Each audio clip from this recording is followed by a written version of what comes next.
Chapter 27, Section 4, Americans Adjust to Post-War Life. After World War I, the mass cancellation of government contracts had thrown many Americans out of work. Demobilization of millions of soldiers made the unemployment problems even worse. After World War II, American leaders took steps to try to ease the difficult transition from a wartime economy to a peacetime economy. From soldiers to civilians, the impact of the GI Bill. In September 1942, 3 years before the end of the war, President Roosevelt was already planning for the peace. In a radio broadcast heard by American soldiers abroad, Roosevelt spoke of the economic crisis that followed World War I. He promised, "When you come home, we do not propose to involve you, at last time, in a domestic economic mess of our own making." 1 year later, Roosevelt asked Congress to pass the Servicemen's Readjustment Act, better known as the GI Bill of Rights. This bill provided federal funds to help returning GIs make the transition to civilian life.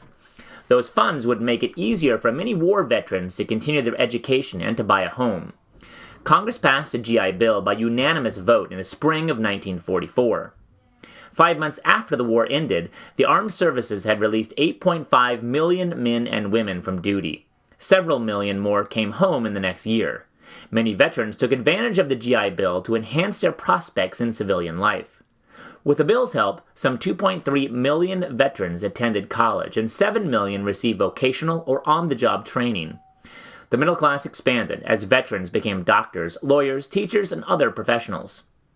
Veterans also took advantage of low-interest federal loans to buy homes. By 1955, the government had granted 4.3 million home loans through the GI Bill. These loans enabled millions of Americans to move out of central cities into outlying neighborhoods. Instead of being renters, they became homeowners.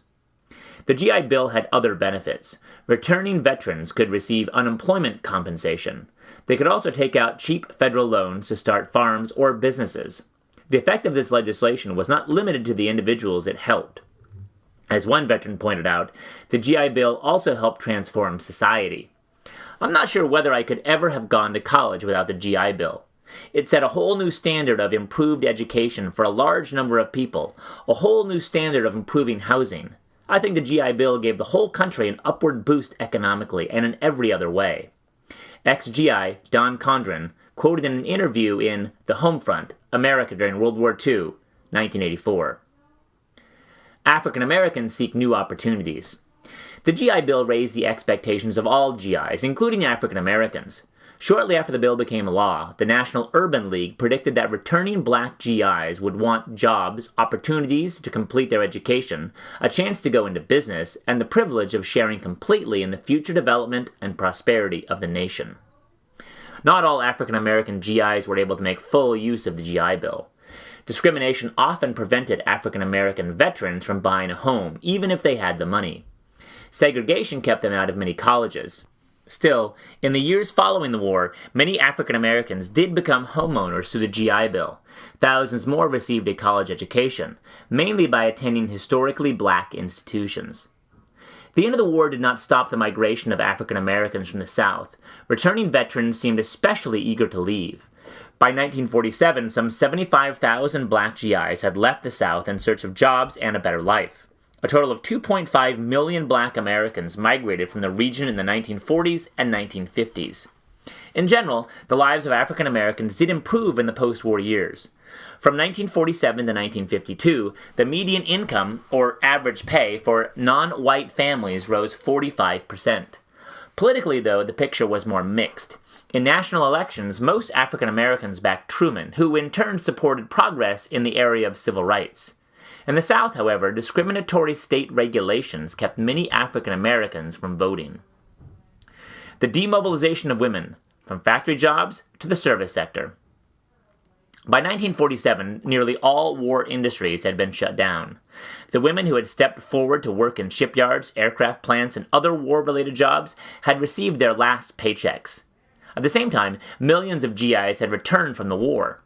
This set up a potential conflict pitting men and women against each other for the same jobs. In the post-war period, most female workers felt a duty to step aside for men. They had been told throughout the war that their jobs were temporary, yet many women enjoyed the independence and self-esteem that came from holding a paying job, and they wanted to keep working. They were the women, a reporter commented, who feel that if they were good enough to serve in a crisis, they deserve a chance to earn a living in peacetime.